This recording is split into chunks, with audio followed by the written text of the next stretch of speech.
This woman is the mother of mankind, the genetic Eve from whom we all descend. She lived 150,000 years ago in East Africa, and everyone on Earth is related to her.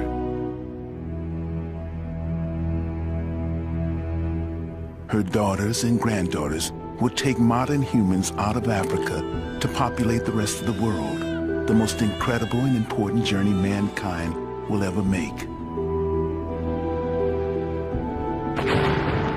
Genetic tracking for the first time gives us a route map of our journey.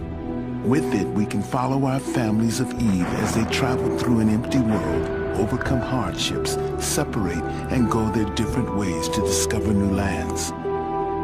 It tells for the first time who we are and where we come from, the most profound questions that have troubled mankind since we first raised our heads and looked at the stars.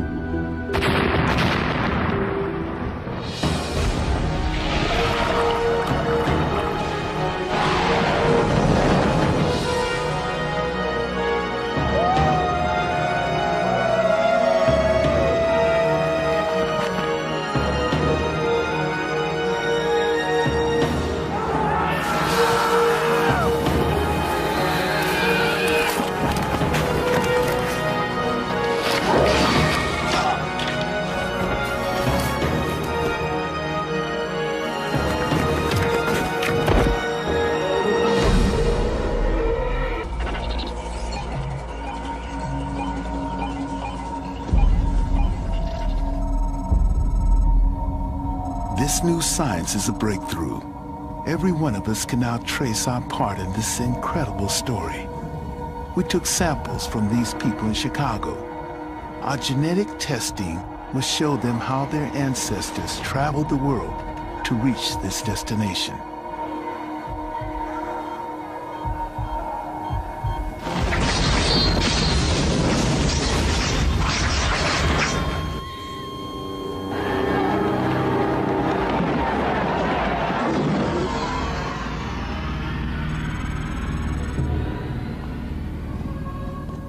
$150,000 years ago, the world was in the grip of an ice age. The ice caps have advanced. Sea levels dropped 400 feet. North Africa is a vast desert with small islands of green. On these islands are tiny groups of people.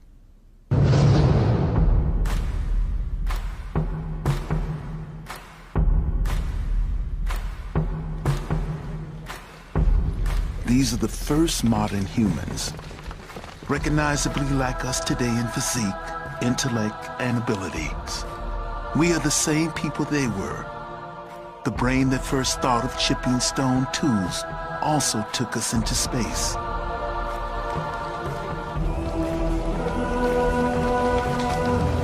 They are hunter-gatherers, living in widely scattered groups, roaming each year over great distances, sheltering where they can, gathering seeds and fruit.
$150,000 years ago, hunting was the key to survival.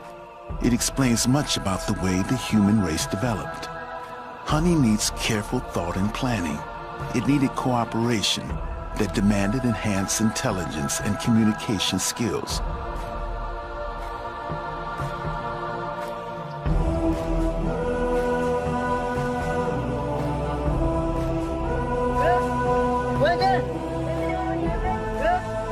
Genetic tracking is beginning to unlock more secrets than we ever believed possible.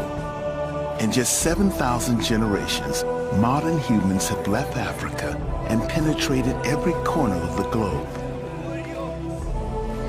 And through the unbroken genetic thread binding us to our past, we can begin to understand why it happened.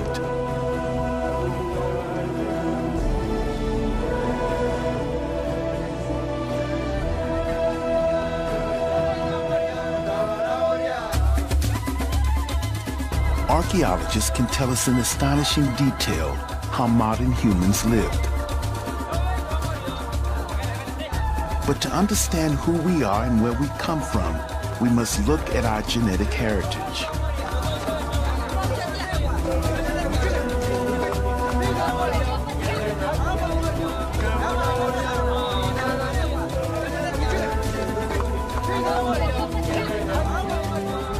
Genetic Eve, the woman from whom we all descend, was not the only woman living at the time, or even the most fertile, but her mitochondrial genes were the most successful and the only ones to survive. Everyone alive today can trace a common ancestral line back to this one woman through a unique part of our DNA, mitochondrial DNA. DNA, the blueprint of life, is our own molecular pin code and uniquely identifies each of us. Mitochondria are tiny structures found inside nearly all human cells. It is separate from the normal chromosomal DNA that dictates our height or the color of our eyes. Men inherit it from their mother, but they can't pass it on. In women, it carries on from mother to daughter, down the endless generation almost unchanged. And this is how we can trace our way back to our genetic Eve and her daughters. So written within it is the history of the world's women, and therefore the human race.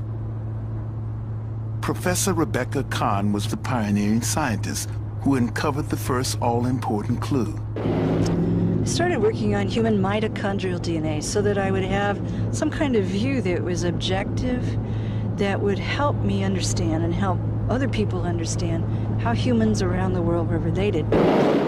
With this new science, she could.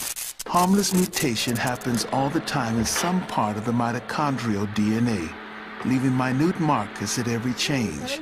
These markers are like barcodes and can be read in the same way.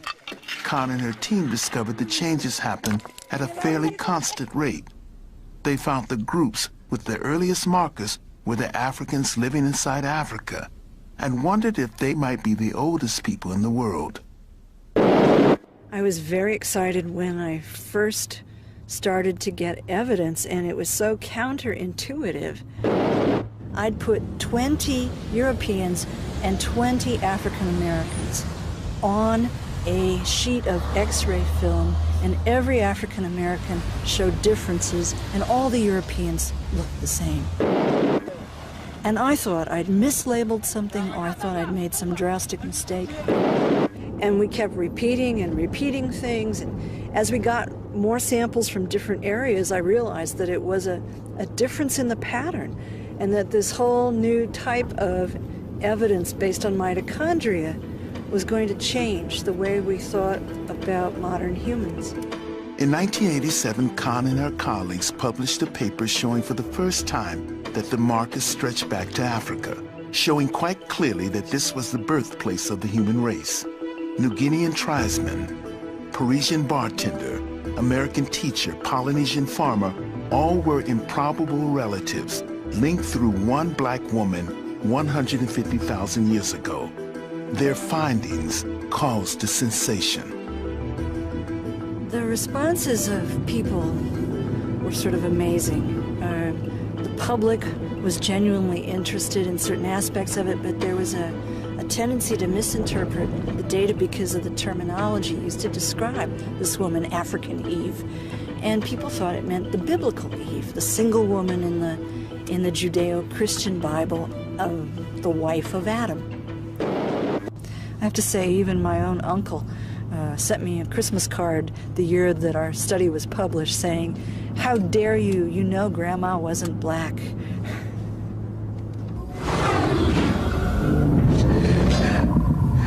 Her work is rewriting human history. Through it, we now know the first mutations took place in Africa, maybe 150,000 years ago, and belonged to our genetic Eve. Professor Christopher Stringer, Britain's leading paleoanthropologist, was involved in the dating of the earliest modern human skulls.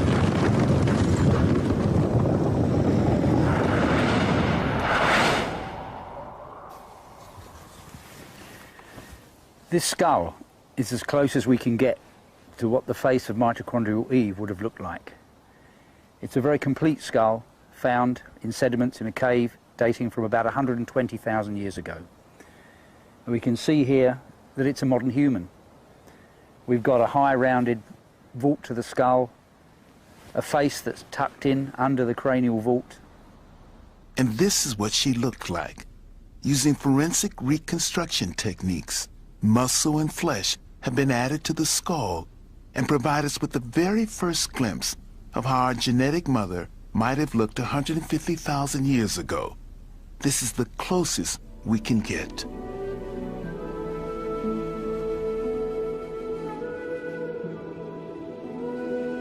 Africa is the birthplace of all the various human species to walk this planet.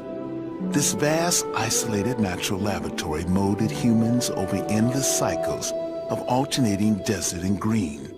And it is the climate records that give us the next clue.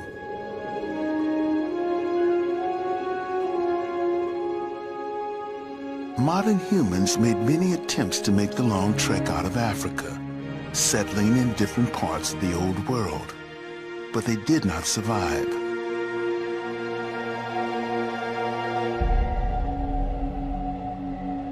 Climatic records indicate a brief but devastating global freeze-up at the time that turned the whole Middle East into extreme desert. Trapped in the northern corridor by the Sahara, there was no return and few places to take refuge. Neither they nor any of their lines survived. They would die in severe drought about 110,000 years ago. Their bones were discovered in Kafse caves near Nazareth in Galilee in 1933. 13 fragile skeletons, one a woman, a tiny baby at her feet. When these bones were first uncovered, they were the oldest complete modern human skeletons ever found. The numerous skeletons that have been found in caves in Israel at the sites of Kafse and Shkul show us that there were modern humans outside of Africa over 100,000 years ago. Those modern humans may well have gone up the Nile corridor through Sinai and into the Middle East. But it doesn't look like they went any further. In a sense, they were a dead end. It would be 40,000 years before they would try again. 80,000 years ago, the world was cooling down again. Once again, the ice caps were advancing, drying out the lands. Life became much harder. As Africa dried up, so did the drinking water. Ocean records show sea levels dropping dramatically as the world's water became locked in ice. As the game spread north, our hunter-gatherers were forced to become fishermen and beachcombers. This is our new Eve, our new family, direct descendants of the daughters of original genetic Eve now living on the coast, surviving on the harvest of the sea.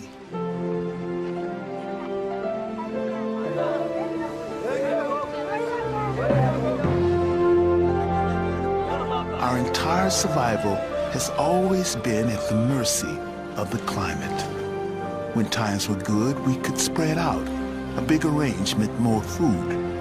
But the Ice Age froze the world, and the deserts closed in, forcing our groups into smaller territories, huddled against the coast. Their beachcombing diet consisted of fish, scallops, oysters, and clams. But the Red Sea became much saltier, making fishing and beachcombing more difficult.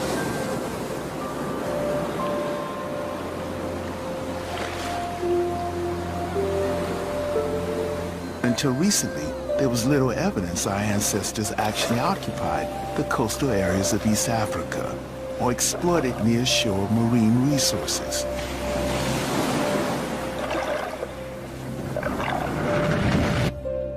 This is Sifi Berhade, a geologist. In 1999, he was part of an international expedition looking for evidence of modern human occupation in Eritrea. In the Gulf of Zulu on the Red Sea, they stumbled on a remarkable discovery of stone tools embedded in an ancient fossilized coral reef. The reef was dated 125,000 years old. This is the world's first recorded oyster bar, 6.5 kilometers long and 15 meters above the current sea levels. It's the oldest evidence of beachcombing anywhere in the world. Buried in it are human tools, along with fossilized oyster, clam, and scallop shells. It provides absolutely clear evidence that our ancestors were exploiting the sea. This is the unit where we have interstratified layer of big oyster and morass shells at the base. And they are quite horizontal. And this was a platform where modern man used to be walking and dumping their stone tools and some of the shells they were eating. There's this hand axe with a sharp end, and some of the shells that have been shed from this interstratified layer, and they've been using this for breaking the shells and eating it. And then when they were finished with it, they would sort of dump the hand axe and also a shell and walk to the next site. But the most important thing, it's not this, because you cannot date it. It's what you find in situ, which makes it very, very important. If you see, this one is an obsidian tool that had been used to smash some of these oyster beds that you see. You don't see both completely enclosed, but have been smashed, and the goodies have been eaten. And these are some of those very important stone tools that have been discovered. This is the place, the first place where beachcombing for marine resources have been documented worldwide and verified.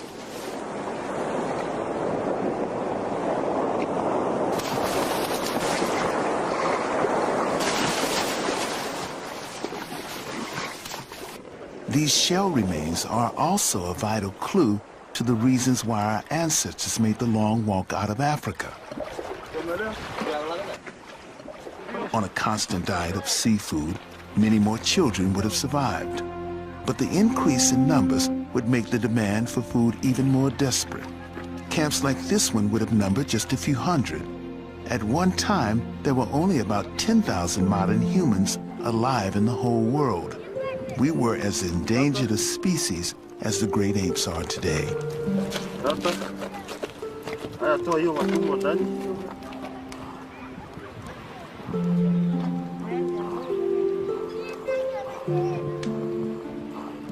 When the beachcombing and spearfishing failed to support them, they no longer had a choice. If they were to survive, they had to move. Across the Red Sea, freak monsoon conditions were watering the green, inviting hills of the Yemen.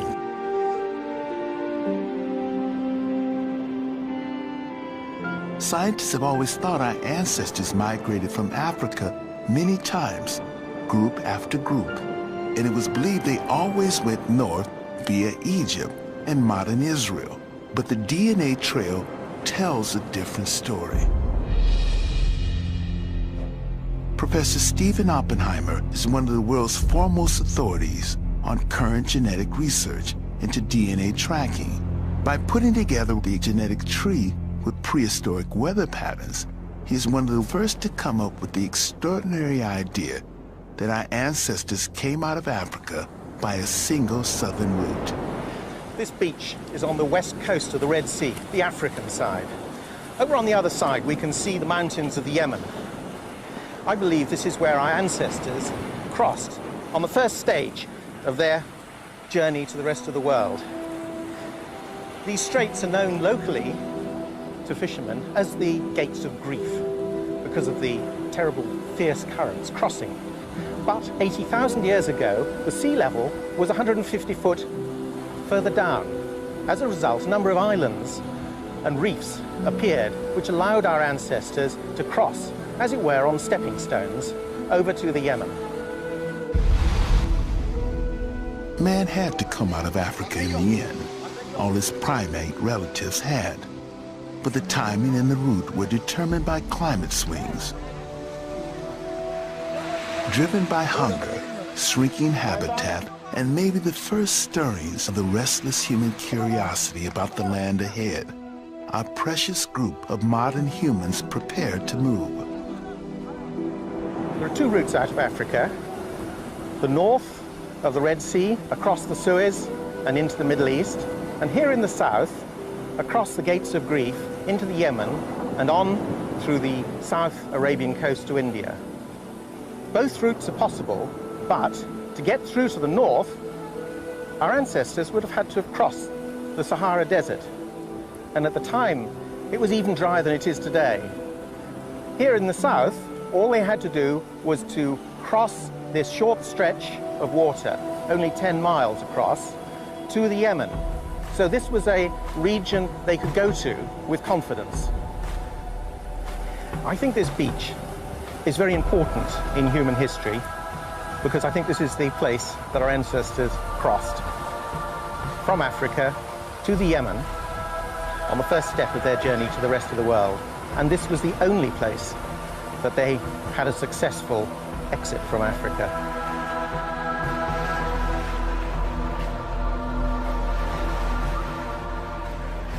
I believe the most important journey the human race ever took started here on this beach 80,000 years ago.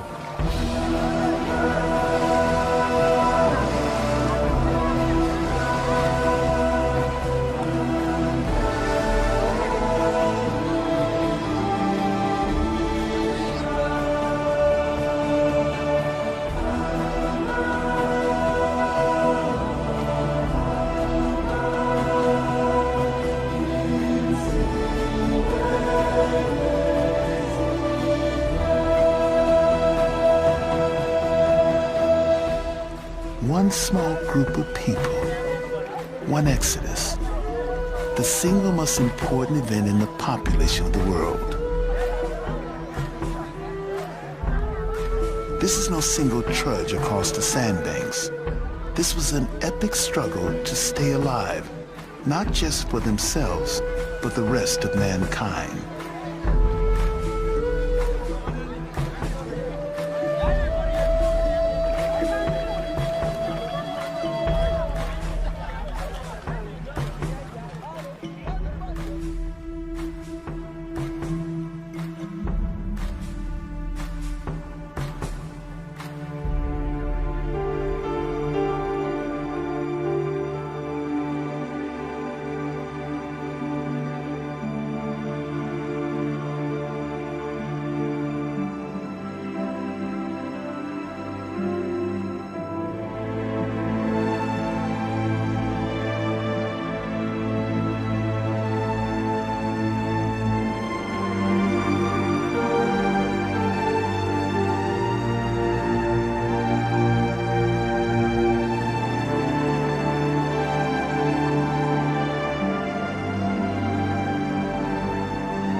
those who survived the crossing, who didn't succumb to the dangers the gates of grief, came to a virgin land. This is the new frontier and the beginning of the rest of the world.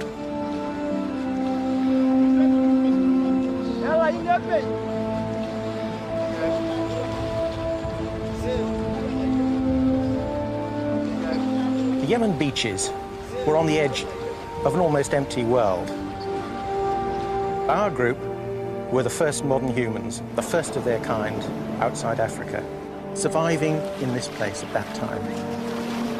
This group was on their own at the edge of the new world. Life would have been a bit better for our migrants across into the Yemen. For a start, the beachcombing in the Gulf of Aden would have been a lot better than on the Red Sea. Unlike the parched, salty beaches they had left, the Yemen was green and fertile, full of fresh water, game, and shady oases, safe haven for a family to settle. They were probably a small group, maybe maximum about 250 persons. They would have been scattered around in family units of 5 to 20, but networking with the other groups in the population. Anything less than about 200 would not have been viable. They would not have been able to cope with epidemics of disease or famine. We know Eve and her daughters were among the survivors because from them are descended everyone in the world outside Africa. The new science of tracking is a breakthrough. Using the single unbroken mitochondrial genetic line, scientists constructed a vast family tree, pinpointing the markers, fixing them by time and place. It shows that once outside of Africa, our ancestors split up, some going north and west, some going east and south. Once they had left Africa and the Yemen, they went their separate ways, never to meet again.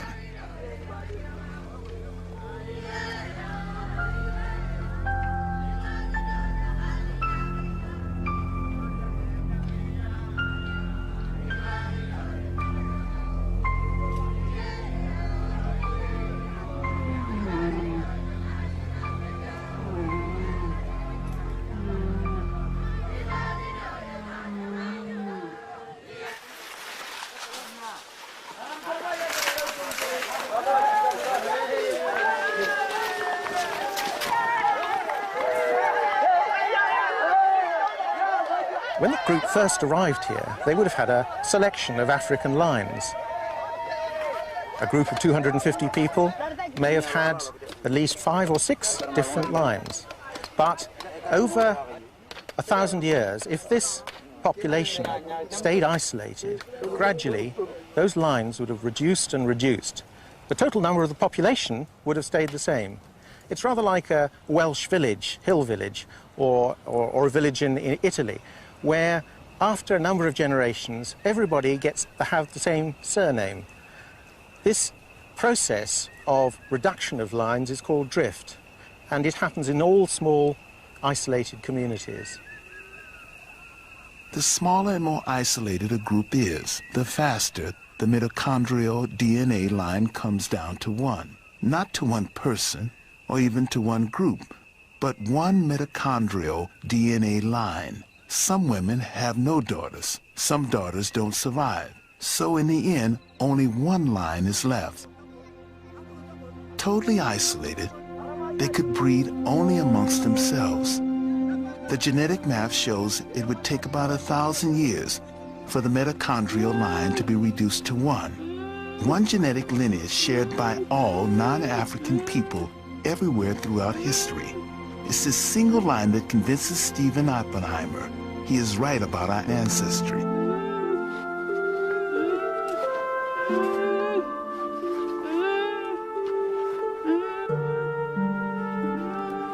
I think the implications of the single exodus from Africa are enormous.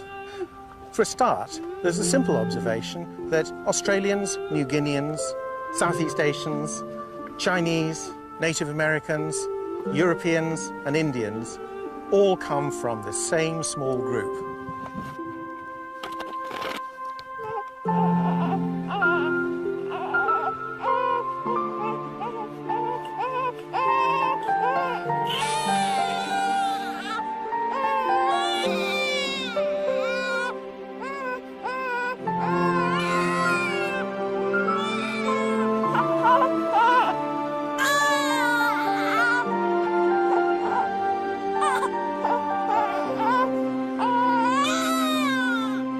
That means that this small group, in the last 80,000 years, has diversified enormously into completely physically different populations in different parts of the world that have adapted physically and culturally to the new environments that they've found and they've explored.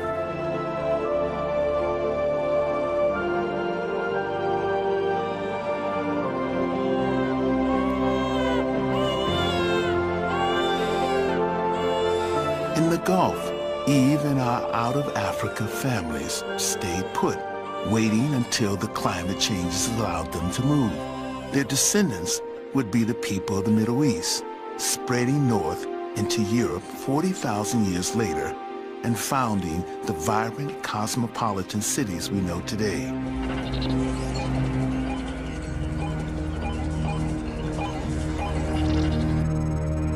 Others would continue past the Gulf, moving east, beachcombing their way along the coast of the Indian Ocean, looking for warmer, gentle places to stop.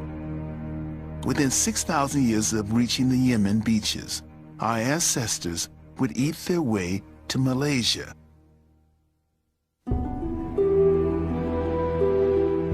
"6,000 miles from Africa, our family are deep in the tropical rainforests of Southeast Asia. These are the descendants of Eve, hunting in the jungles of Malaya.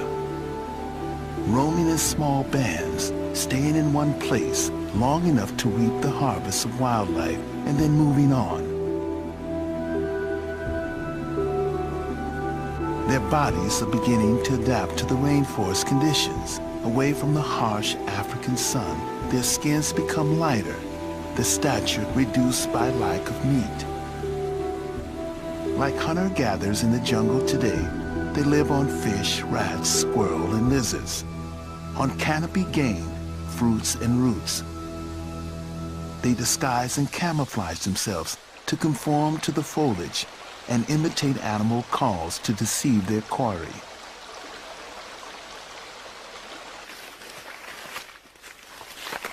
Life in the forest is shed with venomous snakes, cobras, pythons, and predatory animals.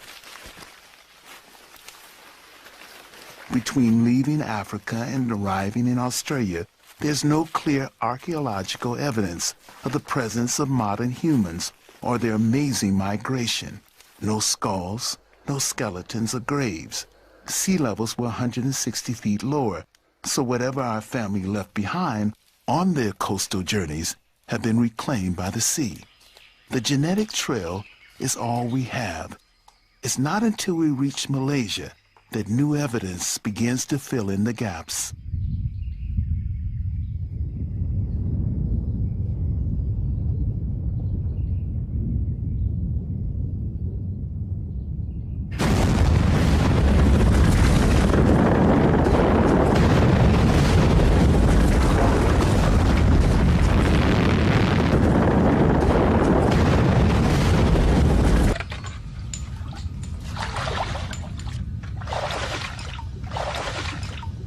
The Great Toba eruption in Sumatra 74,000 years ago was the single biggest explosion in the last 2 million years. The plume was 25 miles high and plunged much of the world into 6 dark years of volcanic winter.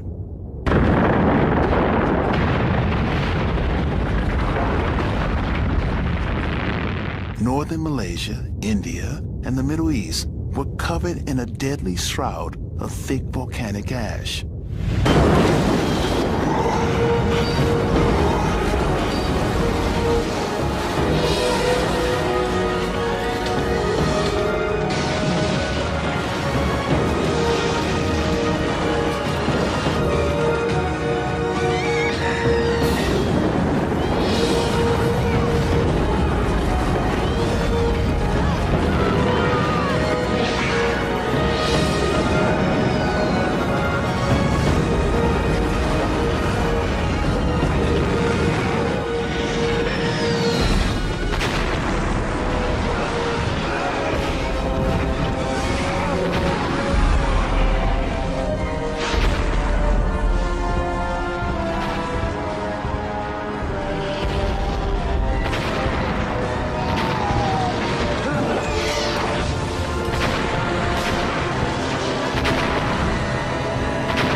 Great Toba Explosion, the most destructive event in the last 2 million years, provides positive clues about our family's journey.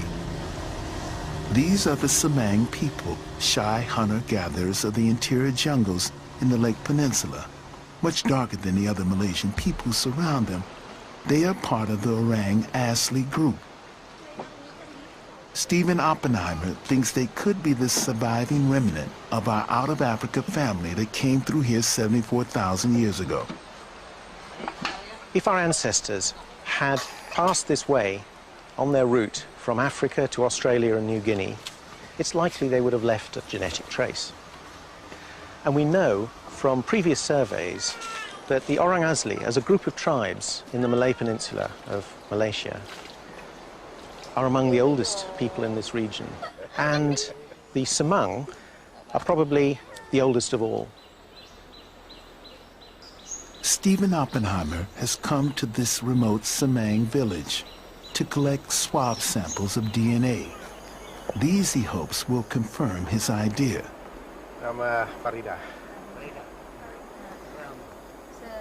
If my theory is correct, that they left Africa 80,000 years ago, they would have had to have traveled 6,000 miles to get here in 6,000 years in order to be here at the time of the Great Toba Explosion. That means about a mile a year, which is entirely feasible for that sort of nomadic lifestyle of moving down the coast. But to determine whether or not they belong to that first out-of-Africa group, we need to look at their genetic lines. And in particular, their mitochondrial DNA. Those will tell us whether or not they come straight out of the two daughters of Eve that originated just outside Africa. If they have their own unique lines, that suggests they've been isolated since that time, 70 or 80,000 years ago, and that they have developed completely on their own. If, on the other hand, we might even find that their lines are ancestral to people further down the line, like the Australians or the New Guineans. Again, our genetic tracing will help us to see whether or not that's the case. The genetic survey may prove the Semang are an ancient race, but it can't tell us exactly when they were here. We have to look for other evidence to validate the theory. These crude tools were found in a wooded valley called Kota Tampan, near Penang.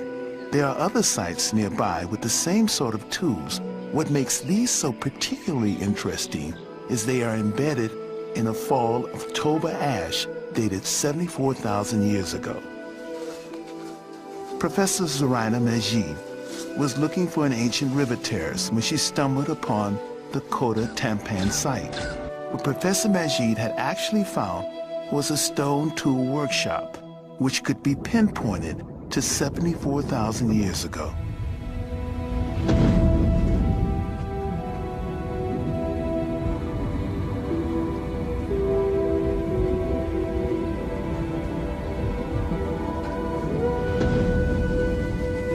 The ash covered the working floor. That ash has been dated to 74,000 years ago.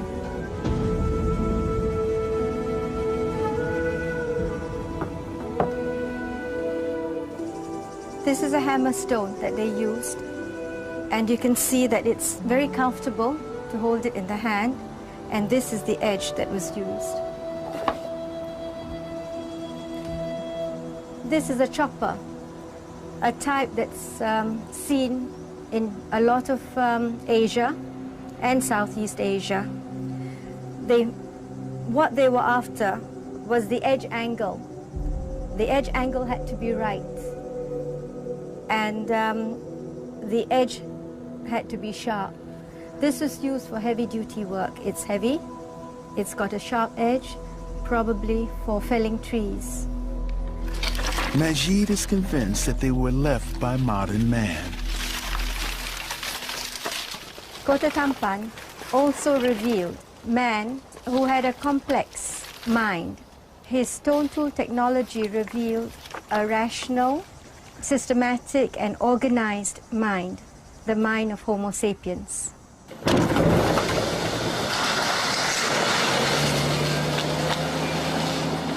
These coated tampan tools are crucial for the dating of modern man's presence in Southeast Asia. They're the first tangible evidence we have of the whole journey from Africa to Australia.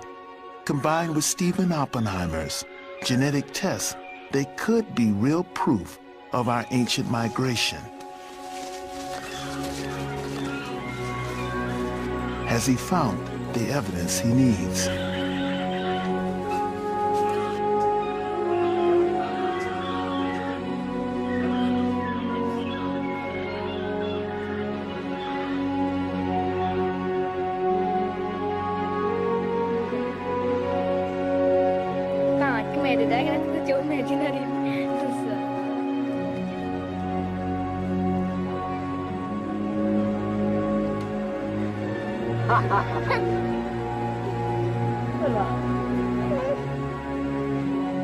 For the first time, archaeology and genetics gives us the same answer at this crucial point in our journey. Now we can be sure that our ancestors came this way 74,000 years ago. The results are very exciting. The Orang Asli, the Semang group here, have their own unique genetic lines which suggest that they may have been in that first beachcombing trip 75,000 years ago. They have their own unique lines coming out of the first two daughters of Eve outside Africa. And they trace right back there and are not shared with anyone else in Southeast Asia or in East Asia. At that time, the sea levels were 160 feet lower. Most of the islands of Southeast Asia were joined together into the single landmass of the Sunda continent. The survivors of Toba's volcanic winter would take our genetic journey onto its next great move, the unknown continent of Australia.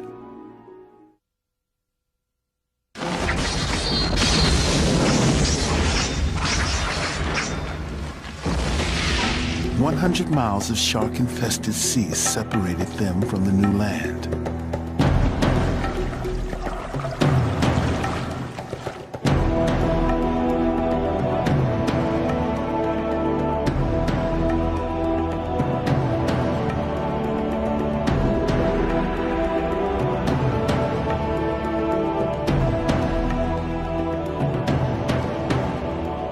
This is the second great exodus in the migration of mankind across the world. But this time, there are no green hills in the Yemen to give them the comfort of a safe arrival.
Why did they risk all on such a dangerous venture, not even knowing if they would make landfall at the end?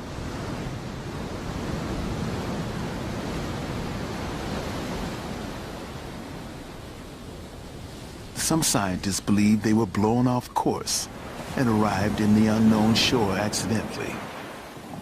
But new clues from the genetic evidence says no. It shows Australian Aborigines have a number of genetic lines, unique only to them, leading straight back to the first daughters of our new out-of-Africa Eve. So many lines carried by so many women, arriving in such a short time suggests deliberate intention, not accidental raft wreck. The first group arrived 70,000 years ago. More followed over the next 5,000 years, all descendants of our out-of-Africa Eve. These were the first people to walk on this vast and empty continent. They would stay undisturbed for thousands of years.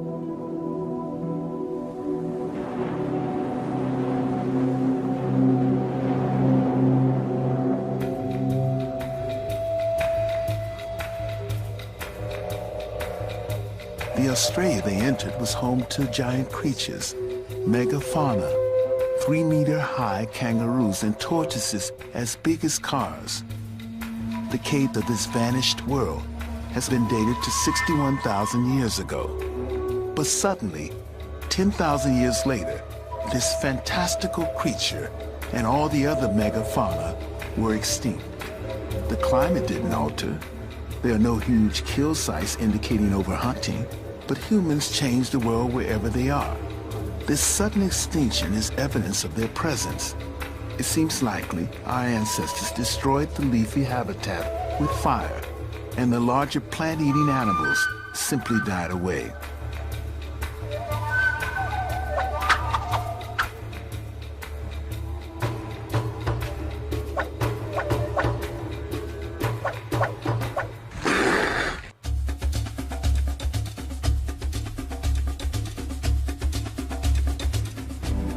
This dry lake bed is one of the places where the theory might fall apart, in spite of the matching of archaeology and genes back up on the trail in Malaysia.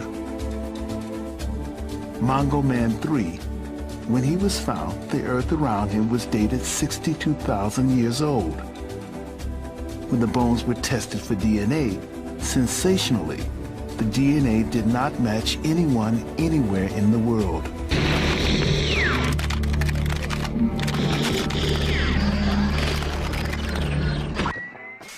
To those who don't believe in the out-of-Africa theory, this seems to be proof that modern humans had evolved at different times and at different places in the world into the people we are today. But other scientists like Professor Chris Stringer are doubtful. Now, there are many problems in extracting DNA, particularly from a skeleton 60,000 years old. So, firstly, it may be that the DNA that's been picked up is contamination. We're not sure of that. But even if it's genuine DNA, other analyses have shown that, in fact, it can quite reasonably be derived from an out-of-Africa ancestor, just as the rest of us can. So, in my view, the Mungo evidence, both from the bones and from the DNA, if it's genuine, still supports a recent African origin for our species. Australian Aborigines are an ancient people, but they no longer look like their ancestors who arrived all those thousands of years ago. Their bodies have adapted, retaining all those characteristics needed to survive as hunter-gatherers in the harsh desert environment. Under the skin, we are all very much alike. Our DNA shows that we come from one very small gene pool.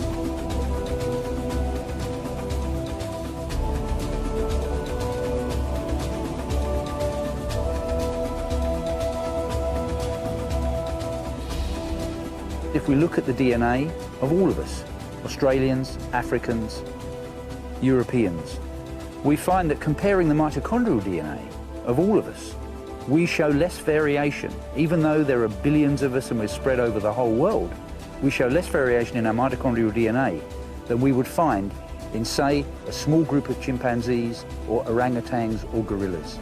Those apes show more variation, even in their small groups, than the entire human race shows. But if all the people from around the world descend from such a small gene pool, why do we all look so completely different? Natural selection and adaptation to the environment are the most important factors. Sexual selection is crucial. Climate dictates body shape. The colder the environment, the shorter and more stocky you become to retain heat. Height relates to diet. The most obvious and striking difference is color. And that's also a part of our genetic inheritance. Nina Jablonski, a leading scientist looking at the evolution of skin color was working on the importance of folic acid in fetal development when she stumbled by chance on the answer. I started doing research on the evolution of skin color after preparing a lecture for a class over 10 years ago. It was interesting, preparing for the class, I realized that there was very little that was known about the evolution of skin color, and what was known wasn't very cogent. I discovered an interesting paper when I was preparing that lecture that showed that there was an interesting and important relationship between ultraviolet radiation and a very important biomolecule called folate. Folic acid is crucial for embryonic development, and too much ultraviolet radiation from the sun destroys it. So our ancestors in tropical Africa needed to be dark to protect their survival. But too little ultraviolet prevents the formation of vitamin D, causing rickets, which can kill. So as they migrated to the sunless north, they had to grow paler to survive. She has uncovered a very simple evolutionary equation. When we look at the pattern of skin pigmentation among indigenous peoples today, we see very dark people in equatorial regions with high UV and significantly lighter people as we get toward the poles. And it turns out that melanin, the natural sunscreen, is phenomenally good at screening out ultraviolet radiation. To some extent, it's too good. And in order for us to be able to make enough vitamin D in our skin, we have to reduce the amount of melanin that exists in the skin. And so what we see in the course of our species history, as we've moved from an area of high UV to areas of lower UV, our skin has become more and more depigmented. She calculates that it takes about 20,000 years to turn from black to white. All that distinguishes color in people are tiny genetic differences laid down long ago. During the epic beachcombing migration from Africa to Australia, our family left behind colonies. One group made their way up through Asia into China and beyond. Another went from North India past the Himalayas onto the vast Asian steppes, and another stayed in the Arabian Gulf. Large freshwater lakes allowed our out-of-Africa families to colonize these pockets of lush vegetation surrounded by desert. Continuous occupation occurred here for more than 30,000 years, their bones and artifacts becoming submerged as sea levels rose.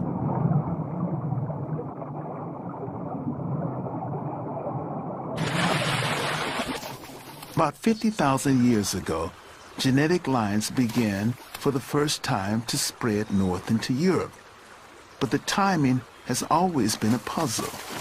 If modern humans are able to reach Australia as early as 70,000 years ago, why did they not arrive in Europe until 50,000 years ago? It is a much shorter journey. Stephen Oppenheimer thinks he has the answer. I think the answer to this question is that they were stuck. They were not able to get up to the Near East, to Israel and the Lebanon, because there was a great desert in the way. That desert was the Saudi Arabian desert and the Libyan desert. And between 80,000 and 50,000 years ago, this was completely impenetrable. The climate was so dry that the Fertile Crescent, the route from the Gulf into Lebanon and Israel and Europe, was closed. Then, 50,000 years ago, there was a sudden improvement of the climate.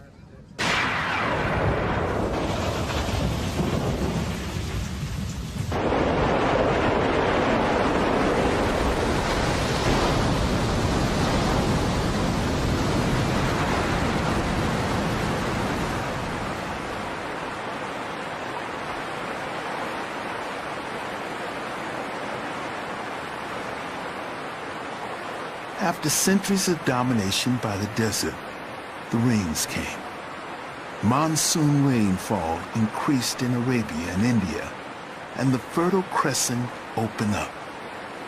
Rivers swelled and game spread north. Our families and genetic lines followed them.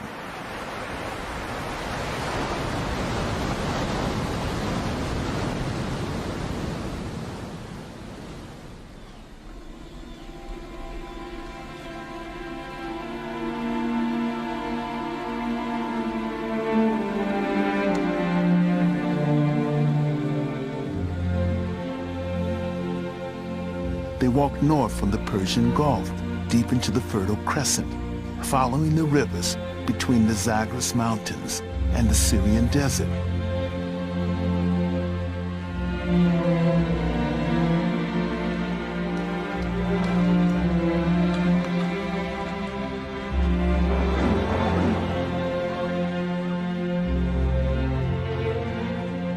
The idea that Europeans came in through North Africa is very firmly fixed. But Stephen Oppenheimer's evidence does not support this. Genetic evidence completely does not support it. There's no evidence of the early branches, and in fact only one of the main branches that people the world is found in the European region. Now, of course, that does upset a lot of fixed views about the origins of the Europeans, and forces us to consider the fact that Europeans were part of the same single family that came out of Africa through the southern route.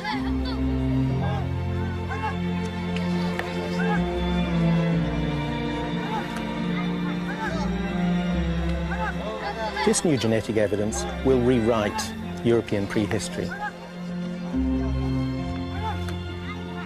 These families founded the first successful modern human colonies in the Middle East, Syria and Levant, a land that lay between the rivers Tigris and Euphrates, two great rivers flowing from the highlands of Turkey in the north down to the Gulf.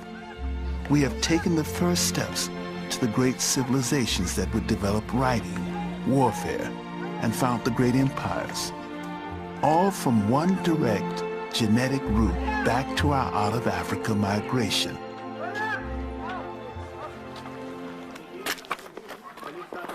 During this time, there was also an explosion of new technology. The stone tools and spears modern humans manufactured became even lighter and more effective. The Zagros Mountains were full of game, and good hunting makes stability. Likewise, they began to establish the fixed geography of burial grounds and sacred places.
In Kasra Kill in the Lebanon, the burial of a 12-year-old modern child has been found, dated 44,000 years ago. His skull is broken, his body tucked gently in the shelter in the overhanging rock.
From these points, new families spread quickly to the Mediterranean, south along the coast of Syria and to North Africa, up through Turkey, across the Balkans, and into Europe.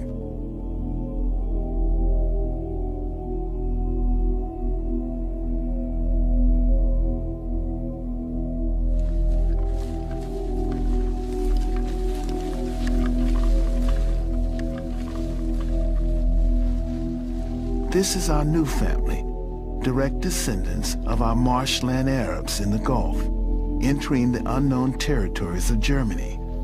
But the land they are entering is not empty. Others were there before them. Neanderthals had been the masters of Europe for over 250,000 years. In 1856, in the Neander Valley in Germany, quarrymen were digging out mud from a newly blasted site when they discovered some ribs, part of a pelvis, some arm and shoulder bones of a large human-like animal. They thought it was a bear's skeleton. Scientists later believed it was some ancient northern savage who terrified the Roman armies. Professor Chris Stringer is an expert on Neanderthals and their world. These people became known as the Neanderthals. They became the center of a debate about human evolution, about whether these people were possibly our ancestors or whether they represented a strange side branch of human evolution. I've got here a more complete skull than the one that was found in the Neander Valley in Germany.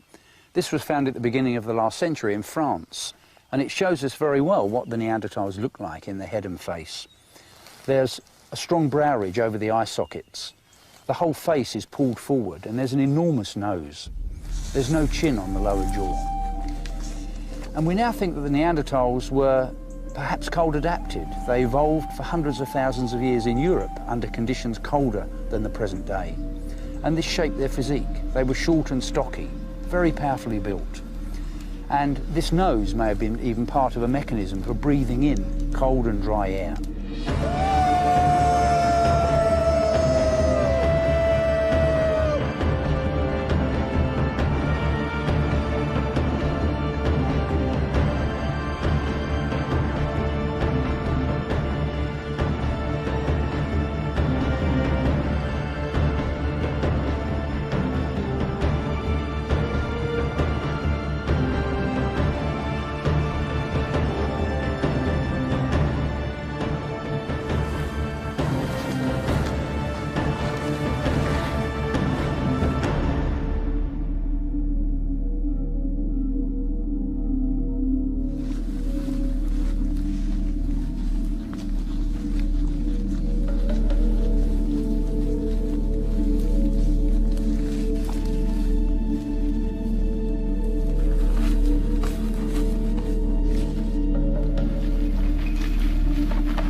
Neanderthals are often thought to be dim-witted brutes, but they certainly weren't. They were fully human. Their brains were as large as ours.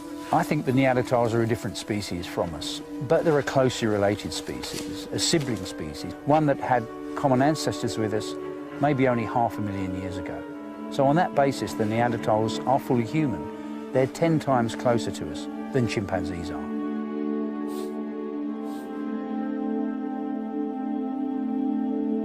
If they're interbred with modern humans, their genes have died out. There's no trace of their presence in our world.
Within 10,000 years, the Neanderthals were extinct.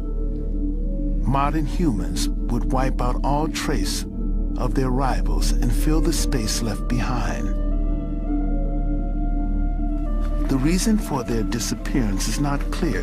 They lived alongside modern man for thousands of years, but in the end, Neanderthals probably couldn't adapt fast enough to the new world and their new resourceful rivals. Neanderthals used their bodies to mediate with nature. Modern humans use their brains.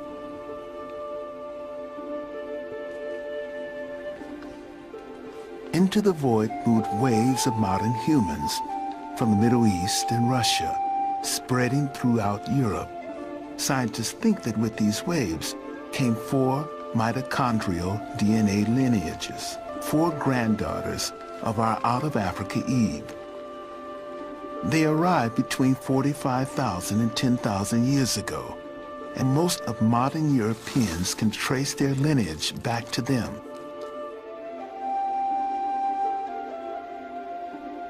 Neanderthal technology had hardly changed for over 200,000 years. As soon as modern humans arrived, a whole range of different tools suddenly appeared, as well as ornamentations. Archaeologists regard these ornaments as a defining mark of modern humans and the first interest in ornament in the 5 million years of evolution. Here, one of the most famous of these statuettes from the Czech Republic, made in baked clay and about 27,000 years old, from a site called Dolní Věstonice. A beautiful little piece of work. Some of them are certainly covered with ochre, some of them are certainly polished from handling, perhaps over many generations. So these were treasured, valued objects, and obviously had ritual and symbolic significance for these people, perhaps religious significance. And here, one of the most delicate pieces of art. This is carved from mammoth ivory, which is a really difficult material to work. And this is from the French site of Bressanpuy. It's a beautiful representation of the head of what seems to be a woman, with, again, either an elaborate hairstyle or perhaps a woven hat. And this is a really delicate, beautiful piece of work. It's difficult to tell from these representations whether they are representations of real people or whether they're in some way idealized to represent some sort of ideal of beauty. In some cases, I think the detail is enough to suggest that these are based on real people. Another thing that we find with these modern people in Europe is the arrival of evidence of sewn clothing. And here's one of the most direct bits of evidence, the fact that we have a bone needle here. So these people were sewing cloth, sewing skins, with evidence that they were even weaving fabrics. And so this is another level of complexity. It would have given them a much greater range of adaptations to climate, for example, and of course much greater opportunities for personal expression, for things like fashion to develop through time. And we see this also in some of the burials, that people are being buried with garments which in some cases are covered with thousands of beads made from mammoth ivory. And each of those beads represented hours and hours of work. So we have evidence here of a real richness and complexity of life that we don't find with the Neanderthals. I've got here an engraving of a mammoth on a piece of mammoth tusk from a French site that's about 15,000 years old. But these people, these early modern people, the Cro-Magnons, didn't just carve on pieces of bone and tusk. They also sculpted, they engraved, they made models in clay. And of course they painted on the walls of their caves. And this art goes back at least to 35,000 years ago. They depicted a great variety of things, often the animals they were hunting. In some cases dangerous animals such as lions or woolly rhinoceros. In some cases we can't even recognize what creatures are represented. The creatures seem to be magical symbols, imaginary creatures. And it's possible that some of this art was being used in ceremonies, in initiation rites. Possibly even some of it was created in a trance-like state, linked in with shamanism, with magic.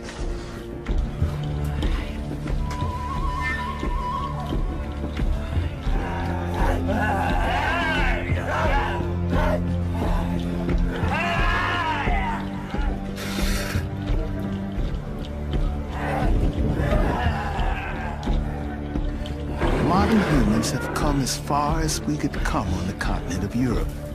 Behind us, we have left clear genetic footprints leading back to the One Out of Africa movement 80,000 years ago.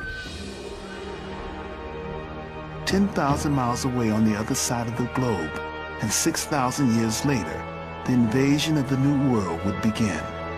The world was cooling down again as the new ice age began.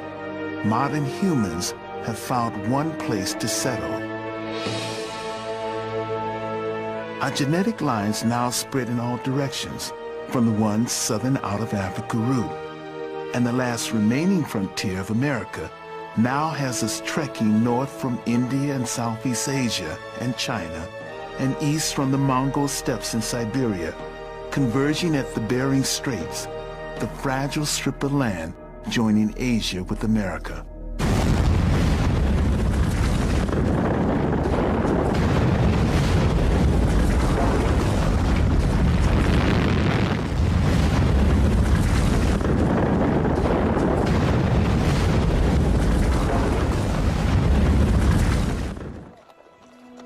For a long time, archaeologists insist no one had reached America before 15,000 years ago. But new information from the DNA genetic trail has our American ancestors crossing the Beringia land bridge from Asia 25 to 20,000 years ago.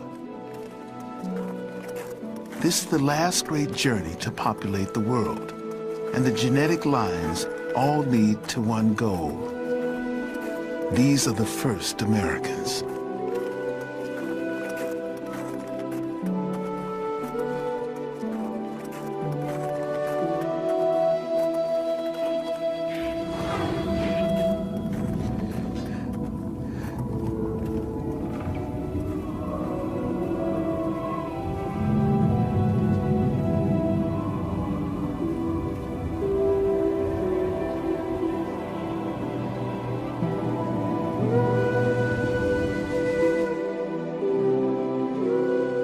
"25,000 years ago, the world was moving into one of the worst ice ages we'd ever have to endure. In places, the ice was 3 miles thick.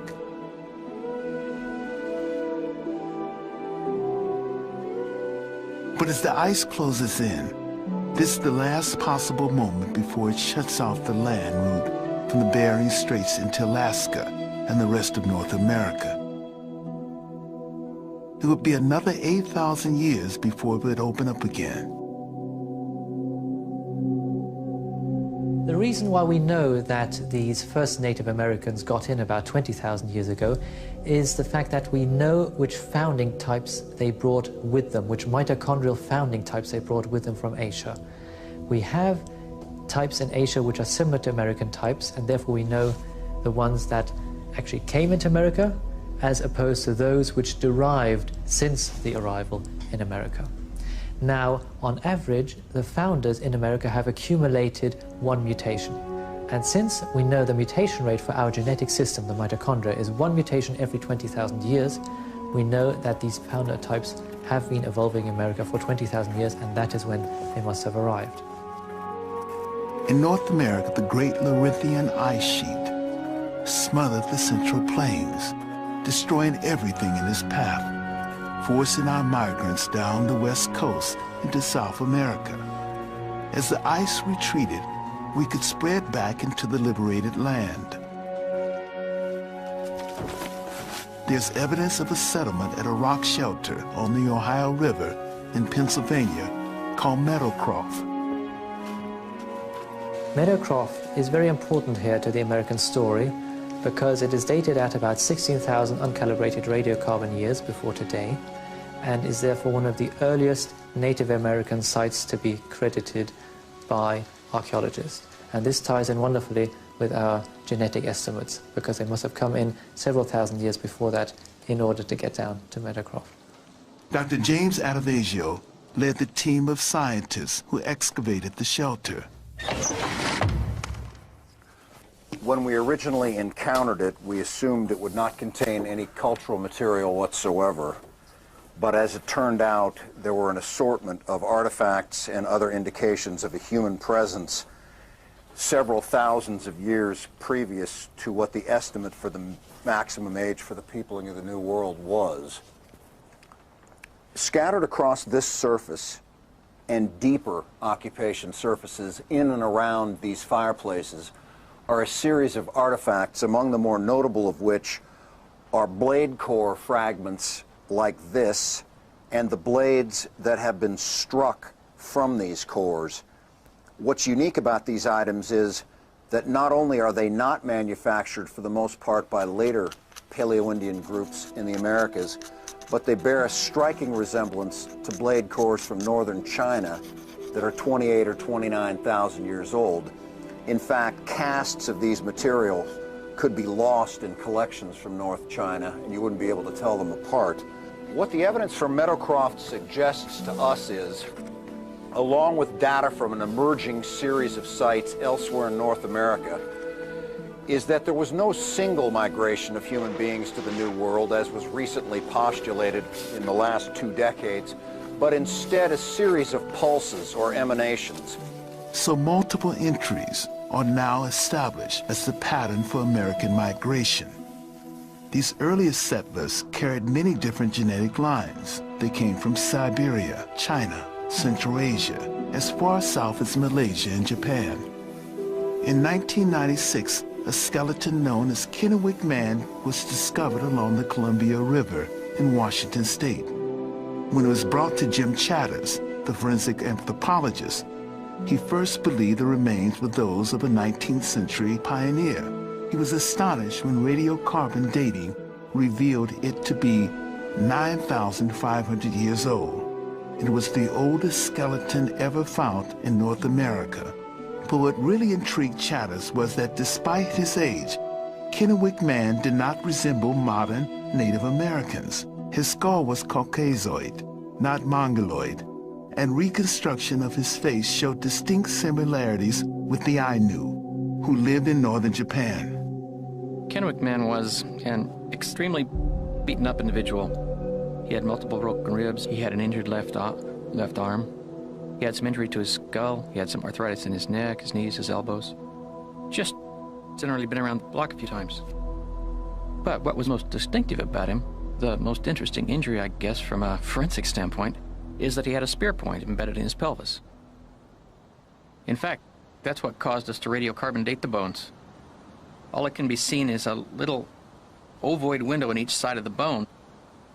But when we CAT scan it, we can see that there's a 2-inch long, 1-inch wide, 1/4-inch thick serrated edge blade in there.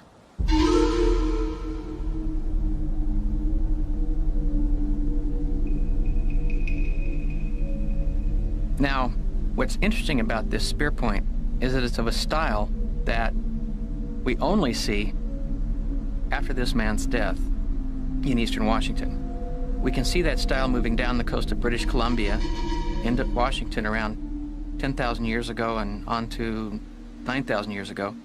That's radiocarbon years. The people who bring this spear point, who are the ones that we find with this style of spear point a short distance later in time, are very similar to modern American Indians.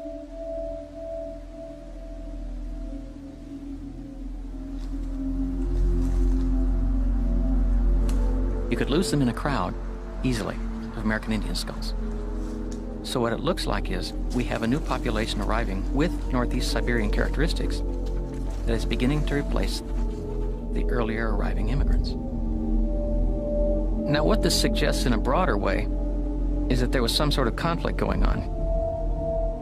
And the fact that it occurs at the time of the new arriving populations, the fact that Kennewick Man looks different from the new arriving populations, both suggest that it's a competition over territory that's at issue.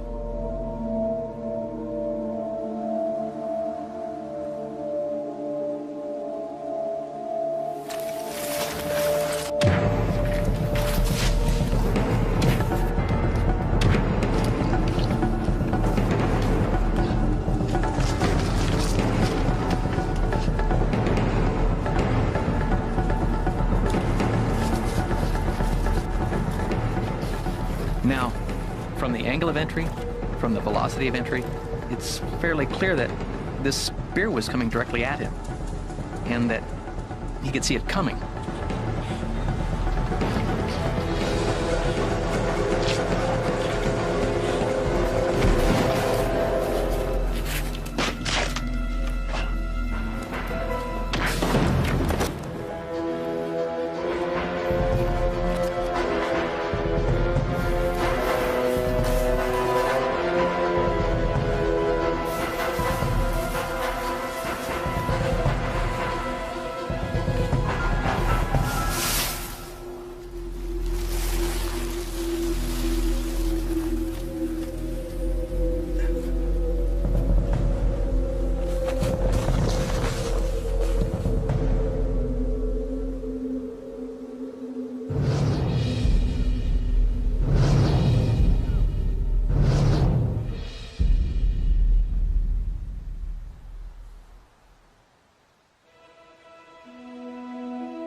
Professor Chatters believed that Kennewick Man died by hypothermia and drowning.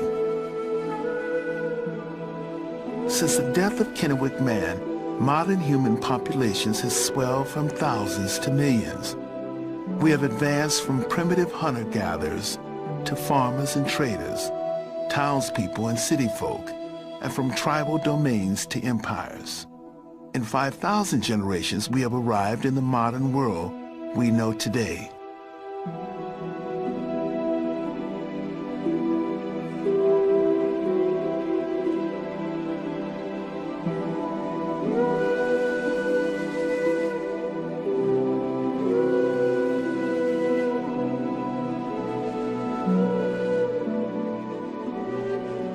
Since the 1980s, DNA samples have been taken from thousands of people all over the world, from Alaska to New Zealand, from the Inuit to Icelanders.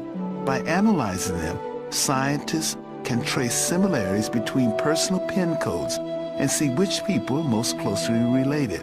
All individuals can check their mitochondrial DNA and trace the routes their ancestors took in their journey around the world, from Africa to every corner of the globe. In Chicago, we sampled 5 people who are tracing their mitochondrial tree. After analyzing their DNA swabs, scientists discovered a remarkable connection between a Greek and a Native American. Angela Tracus is a Greek who came to the United States from Europe. Leonard Malatari is a Native American full-blooded Cree. They are both from the same small and rare branch of our family tree and share a common ancestor 30,000 years ago. maybe in southern Siberia. As modern humans populated the empty world after leaving Africa, some went north to central Russia. There a daughter was born, carrying a new marker, X. Her children separated, some going west into Europe, and some east from Siberia and on into America. Trachis and Melitari arrived in America from opposite ends of the earth, and now meet for the first time in Chicago. Their first family reunion in 30,000 years of our evolutionary history. It kind of blows, it just blows me away. Well, I think it's really exciting that we all come from the same line, because maybe then people will forget about putting so much emphasis on differences and talking about the common person, and then maybe that'll help people be a little bit more tolerant and loving, and maybe that'll progress in maybe more of a relevant manner than just science, maybe just about humanity in general. So I think that's very relevant today.